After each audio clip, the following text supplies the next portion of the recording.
అరే ఈ అడవి జీవాలు కూడా అర్బన్ లైఫ్కు బాగా అలవాటు పడ్డట్టున్నాయి. మనకేమో వీకెండ్ వస్తే అడవులు గుట్టలు పొంటి పోవాలనిపిస్తుంది.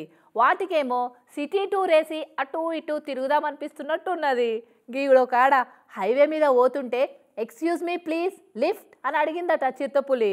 మరి వాళ్ళు లిఫ్ట్ ఇచ్చిండ్రా లేదా సుధం పారి. హాయ్ భయ్యా, నాకు కొంచెం ఈ హైదరాబాద్ దాకా లిఫ్ట్ ఇస్తారా? సండే కదా, వన్ డే ప్లాన్ తీసుకొని సిటీ టూర్ తిరిగి వస్తా అన్నట్టే అగో చిరుతపులి హైవే పక్క పంటి నిల్చొని ఎట్లా చూస్తున్నదో చూడురి. మెదక్ జిల్లా హవేలీ గన్పూర్ నాగ్పూర్ హైవే మీద మర్రిచెట్టు కింద మంచిగా లిఫ్ట్ కోసం నిల్చున్న మనిషి లెక్కనే నిల్చొని ఉన్నది. అదే టైంలో అట్లకెళ్ళి పోతున్న కారులు అది చూసి వీడియో తీసిరు. కారు లైట్ల ఎలుగు చూసి కూడా చిరుతపులి గింత కూడా కదలకుండా అట్లనే ఉండిపోయింది. మరి ఆ టైంలో చిరుత కడుపు నిండా తినున్నట్టున్నది. ఏం బ్రో, నా బండి దగ్గర బండి ఆపి వీడియో తీస్తురు, నేను ఏమన్నా ఎయిర్పోర్ట్ కాడ అగిపించిన సెలబ్రిటీ అనుకున్నారా? డ్రగ్స్ కేసులో దొరికిన యాక్టర్ని అనుకుంటురా అని గరమైపోయి అటాక్ చేయలే, నిమ్మలంగానే ఉండి చూడబట్టింది. కార్లున్నోళ్ళు వీడియో తీసిగా ఫారెస్ట్ వాళ్ళకు పంపిరట. మరి హవేలీ గన్పూర్ నాగ్పూర్ గేట్ కాడ ఉన్నోళ్ళు జర పైలం చూసుకోరియాగో చిరుతపులి తిరుగుతున్నది.